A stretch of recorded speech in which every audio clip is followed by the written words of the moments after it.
পাপা। আচ্ছা, যেটা বলতেছিলাম যে আমরা ক্লাসটি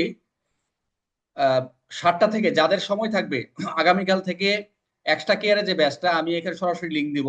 7টা থেকে ক্লাস হবে 8টায়, যারা নতুন তারা চেষ্টা করবেন জয়েন দেওয়ার জন্য।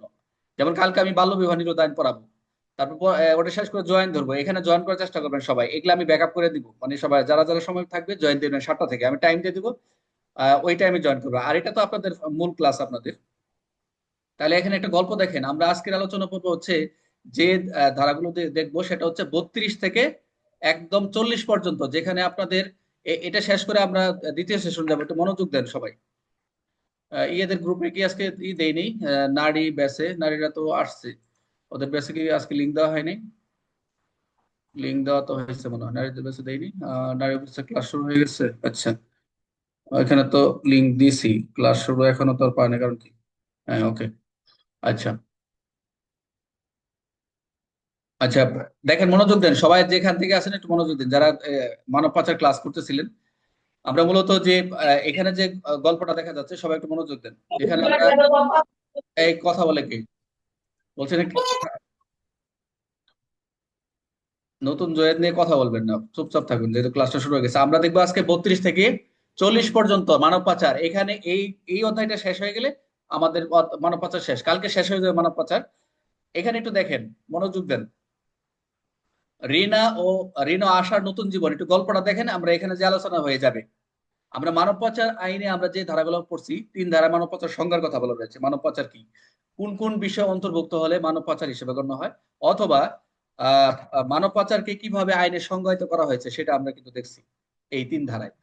তো যাই হোক, এখানে আবার আমরা এখান থেকে আমরা 6 থেকে আমরা কিছু কিছু আমরা যে সাজার যে শাস্তির যে দণ্ডের কথা বলা হয়েছে সেগুলো সেগুলো আমরা আলোচনা করছি। এখানে যেটা দরকার, একজন মানব যিনি মানব পাচারের শিকার হবেন, যাকে চিহ্নিত করবেন, এবং মানব পাচার যিনি শিকার হবেন, সে যদি কোনো যে কোনো জায়গায় দেশের বাইরে অবস্থান করে, বা আহ, আহ, তাকে যখন বাইরে থেকে যখন আমরা আনবো, যে কোনো ভাবে, যেটা আমরা এই এই ইতিপূর্বে কিন্তু আলোচনা করিনি, এটা একটু মনোযোগ দেন। এখানে গল্পটা আপনারা একটু পড়লে একটু মনোযোগ মানে ক্লিয়ার হয়ে যাবে। এখানে বলছে রিনা ও আশার নতুন জীবন, দুইজন। যে রিনা নামের 17 বছর একটি মেয়ে গ্রামের দারিদ্রতার সুযোগ নিয়ে দালালদের মাধ্যমে বিদেশে কাজের প্রলোভনে মানব পাচারের শিকার হয়। আমরা এরকম গল্প অনেকগুলো পড়ে আসছি উপরে, বাট এটার সাথে কানেক্টেড কি এই সেকশন গুলোর সাথে, যে এরা হচ্ছে কি, যে রিনা, যার বয়স হচ্ছে 17, একদিন শিশু, সে দারিদ্রতার সুযোগ নিয়ে গ্রামের যে দালাল রয়েছে এবার তো বিদেশে কাজের প্রলোভন দেখে মানব পাচারের শিকার হয়েছে সে। এখন বিদেশে গিয়ে শারীরিক ও মানসিক নির্যাতনের শিকার হয়, জাস্ট এইটুকুই দিয়ে শেষ করছে। এখন তাকে কিভাবে চিহ্নিত করবেন, তাকে কিভাবে ফেরত নিয়ে আসবেন, এবং রিনাকে কিভাবে আইনত সহায়তা করবেন, রিনাকে কিভাবে সুরক্ষা দিবেন, এবং সামাজিক যে পুনর্বাসন রয়েছে এটা কিভাবে একীভূত করবেন। এই এই যে তিনি ভিকটিম বা সাক্ষী, আমরা আগেও দেখছি যে ভিকটিম মামলাকে সাক্ষী কোনো থ্রেট দিলে কি ব্যবস্থা নেওয়া হয়, এখানে ভিকটিম ও সাক্ষী সুরক্ষাটা কিরকম পাবে। তারপরে শিশু ভিকটিমের অধিকারটা রয়েছে কি। এখন এই যে রিনা নামে যে মেয়েটি রয়েছে, এই মেয়ে, সে কিন্তু মানসিক ভাবে তো শারীরিক ভাবে সে নির্যাতন হয়েছেও, কিন্তু আর্থিক যে ক্ষতিটা হয়েছে, তাকে যে ক্ষতিপূরণের দেওয়ার জন্য কার কি কর্তব্য রয়েছে সেটা আমরা একটু দেখবো। তারপর হচ্ছে আর্থিক সহায়তার কথা বলা রয়েছে। অর্থাৎ একজন ভিকটিম যখন মানব পাচার শিকার হবে, তাকে যখন আমরা ফেরত নিয়ে আসবো দেশে, এই যে ফেরত নেওয়ার যে একটা প্রক্রিয়ার যে বিষয়গুলো রয়েছে, এখানে 32 থেকে আমরা 40 ধারায় আলোচনা করেছে। একটু নেন এখান থেকে রিটার্নের প্রশ্ন, আহ একটা দুইটা প্রশ্ন আছে এখানে, আর সবগুলো হচ্ছে এমসিকিউ। জাস্ট এইটুকু একটু একটু দেখে নেন মূল থিমটা, আমরা পরবর্তী একটু বিস্তারিত যাব। তাহলে আমরা মনোযোগ দেন, আমরা প্রথম কাজ হচ্ছে তাকে চিহ্নিত করা। মনোযোগ দেন, একটু নোট নেবেন সবাই। রিনা নামে যিনি 17 বছর মেয়ে, সে গ্রামের দারিদ্রতার কারণে দালালদের মাধ্যমে বিদেশে কি হয় প্রলোভনের মানব পাচার শিকার হয়েছেন। তাকে আমরা চিহ্নিত করব। প্রথম হচ্ছে যে কোনো ভাবে জানতে পারছি, ফেসবুকে হোক বা ইন্টারনেটে যে কোনো মাধ্যমে জানতে পারছি সে আসলে ওখানে যে শারীরিকভাবে মানুষ নির্যাতন হয়েছে, এখন তাকে বাংলাদেশে ফেরত আনতে হবে। এটা একটা বিষয়। তাহলে প্রথম হচ্ছে ভিকটিম চিহ্নিত, উদ্ধার করতে হবে। উদ্ধার করতে হলে এই 32 ধারায়, এই মানব পাচার প্রতিরোধ ও দমন আইনে 32 ধারায় হচ্ছে আপনি কি করবেন, চিহ্নিত করবেন এবং উদ্ধার করবেন। তাহলে কিভাবে করবেন, বাংলাদেশ দূতাবাস ও স্থানীয় বা আইন শৃঙ্খলা বাহিনীর সহায়তায় মানব পাচার শিকারে যিনি ভিকটিম হলেন তাকে চিহ্নিত করবেন এবং সেখান থেকে তাকে উদ্ধার করবেন। এটা 32। মনোযোগ, ছোট ছোট করে নোট নেন, ছোট ছোট করে নোট নেন। যারা নতুন আছেন তারা খালি শুনতে থাকে, কান দিয়ে শুনেন, একটু ধরে রাখেন, আপনাদের সামনে এগুলো কাজে লাগবে যত যেখান থেকে পড়তেছেন। আরেকটা কথা, আপনারা অনেকেই খাতা করেন নাই, আমি দেখতেছি এখানে প্রায় 35+ জয়েন দিয়ে দিচ্ছেন। তা আমি আপনাদের রিকোয়েস্ট করবো আজকে এই 35 জন আপনারা প্রত্যেকের খাতা আমাকে হোয়াটসঅ্যাপে গ্রুপে দিবেন। যার যার পাবো না তার খবর আছে বলে দিলাম। তাহলে আমরা তাকে চিহ্নিত করলাম ভিকটিম হিসেবে কত, কত ধারায়, 32 ধারায়। আর আমরা ভিকটিমকে হুমকি দিবে কত ধারায়, মানব পাচার, কে বলতে পারবেন? আমরা কিন্তু পড়ে আসছি এই যে মামলার ভিকটিম বা হচ্ছে সাক্ষীকে যদি হুমকি দেয়, 14 ধারা স্যার, 14 ধারা, 14 চোদ্দ ধারা, ধারা। 14 ধারা স্যার। মানব মানব পাচারের পাচার 14 আইনে ধারা। 14 ধারা, তাহলে 14 ধারা। দিলেন। আর এটার সাথে কানেক্টেড এখানে চিহ্নিত করলেন, যাকে আমরা চিহ্নিত করব, ফাইন্ড আউট করব বা এটাকে আইডেন্টিফিকেশন করলেন, এটা চিহ্নিত করবেন বা উদ্ধার করলেন তাকে যে কোনো ভাবে, এটা হচ্ছে 32 ধারায়। বুঝতে পারছেন? 32 এবং 14 পার্থক্য কি? ওটা হচ্ছে থ্রেট দিবে মামলার যিনি আসামিরা থাকবে, আসামি পক্ষের যারা থাকবে বলবে তুই সাক্ষী দিবি না, বা তুই গেলে তোর খবর আছে, এই ধরনের কোনো যে হুমকি দেয়, জামিনে আসার পর হুমকি দেয়, এরকম কথাবার্তা থাকে। আর এটা কি হয়েছে, দেশের বাইরে আছে, তাকে আপনি কি করলেন, তাকে ভিক্টিম চিহ্নিত করলেন, উদ্ধার করলেন। এখন আসেন 33 ধারা, যেটা হচ্ছে এখন সরকারের উদ্যোগে, যেটা হচ্ছে প্রত্যাবাসন প্রত্যাবর্তন, রেপ্রাইটেশন একটা শব্দ আছে ইংলিশে।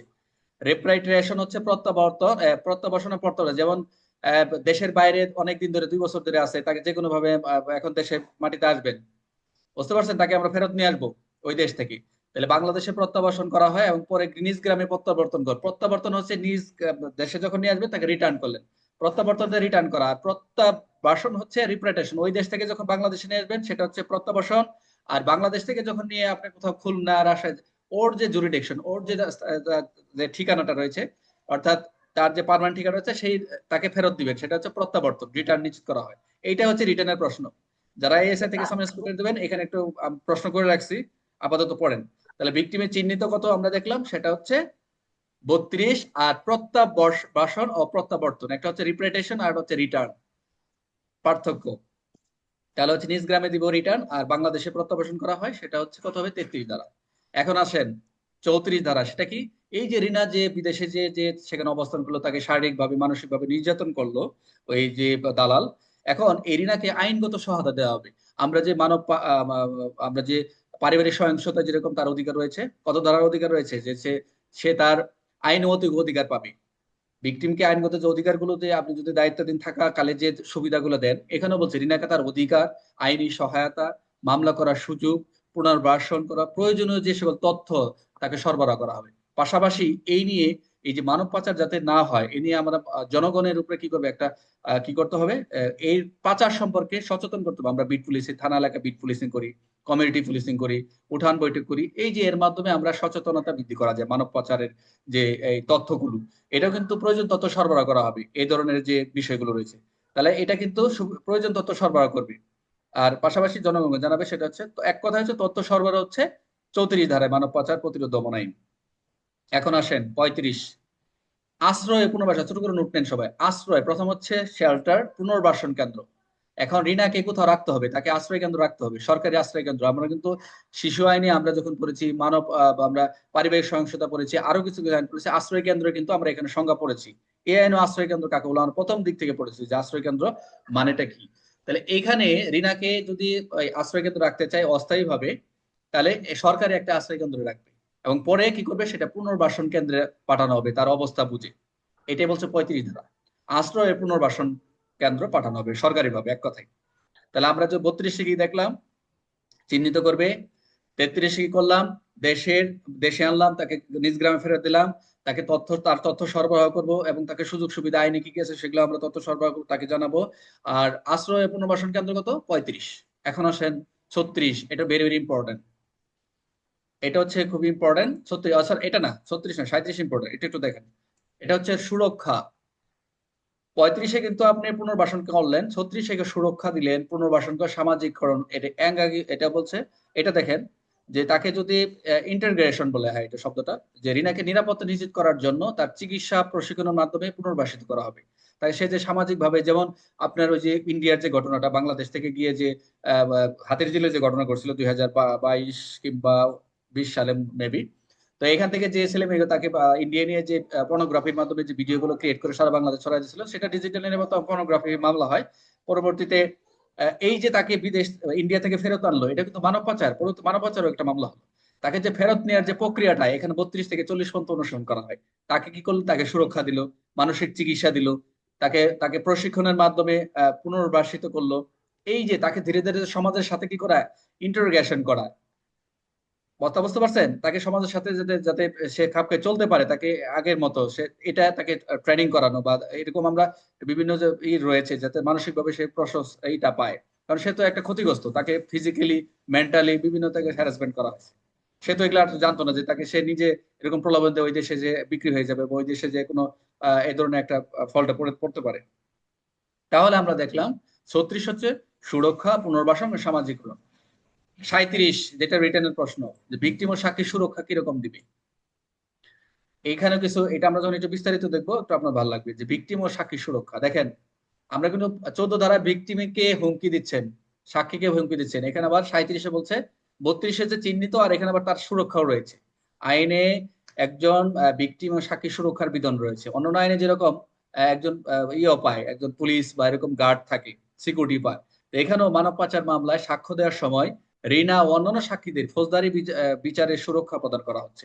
ফৌজদারি আইনে যে সুরক্ষার কথা রয়েছে, অন্যান্য আইনে যে সুরক্ষার কথা রয়েছে, সেখানে এটা পাবে। এবং যাতে তারা কি উদ্দেশ্য হচ্ছে, যাতে ভয়ভীতি ছাড়াই সাক্ষ্য দিতে পারে। বুঝতে পারছেন?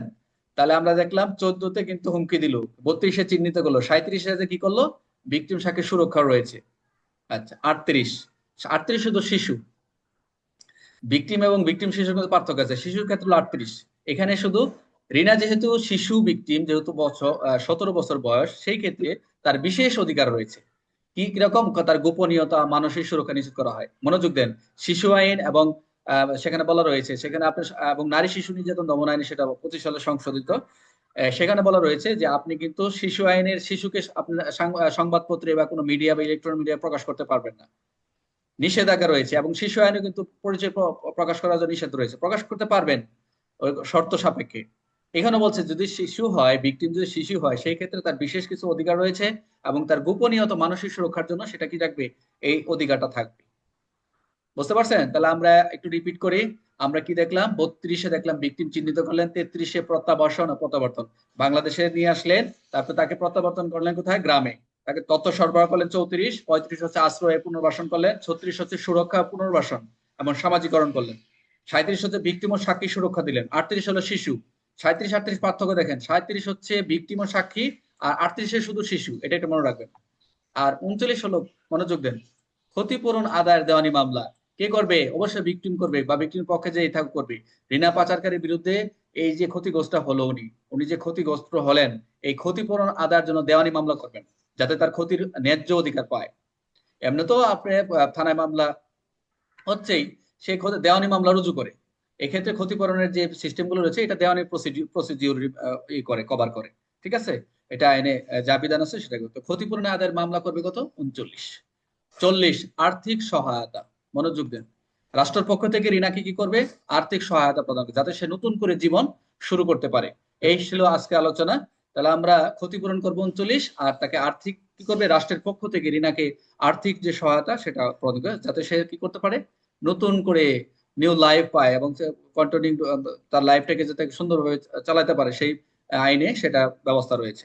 তাহলে আমরা এটাকে মনে রাখার জন্য, পরীক্ষার মনে রাখার জন্য এখানে যেগুলো আমরা দেখলাম, প্রথম হচ্ছে উদ্ধার, মনোযোগ দেন, উদ্ধার প্রথম দেখলাম 32, তারপর ফেরত দিলাম, তথ্য দিলাম, এই 32 থেকে 40 সেখানে একটু নোট করেন, স্ক্রিনশট নিয়ে নেন সবাই। কি কি দেখলাম? প্রথম হচ্ছে উদ্ধার করলেন, আমরা ভিকটিম চিহ্নিত করলেন, ফেরত দিলেন, বাংলাদেশে নিয়ে এসে তাকে নিজ গ্রামে দিলেন, তথ্য সংগ্রহ করলেন, আশ্রয় দিলেন, তারপর সুরক্ষা দিলেন, তারপর বিচার যে বিষয়টি দেখলাম আমরা, শিশু অধিকারের রয়েছে, একটা হচ্ছে ভিকটিমের অধিকার, আর একটা শিশুর অধিকার, ক্ষতিপূরণ হলো আর্থিক সহায়তা।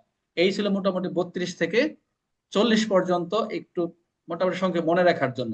যারা একেবারে নতুন তাদের কোনো কোশ্চেন করা দরকার নাই, যারা আলোচনা মানব পাচার শেষ দিকে, তারা কোশ্চেন থাকলে বলেন, আমরা একটু পিছনে যাব। এটা শেষ হলে আপনাদের মানব পাচার কালকে শেষ হয়ে যাবে।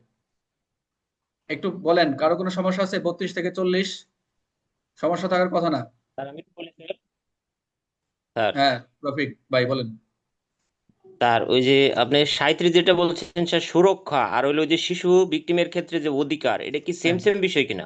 না, পার্থক্য, সুরক্ষা একই, সুরক্ষা একই পাবে, কিন্তু ওখানে ভিকটিম, এখানে শিশু। আর শিশু শিশু হলে অধিকারটা বেশি থাকবে, কারণ শিশু আইনের কিন্তু অনেক আলাদা আলাদা আমাদের অবজেকশন আছে, মানে সেকশন আছে, অধিকারটা তাদের একটু Yes, sir, শিশু yes, sir. বেশি। এই আর কিছু না। 37 ভিকটিম, 38 শিশু, এইটুকু মনে রাখলে ছিল, আর কিছু না। এগুলো হচ্ছে এমসিকিউ আসবে পরীক্ষা, এগুলো এমসিকিউ আসবে।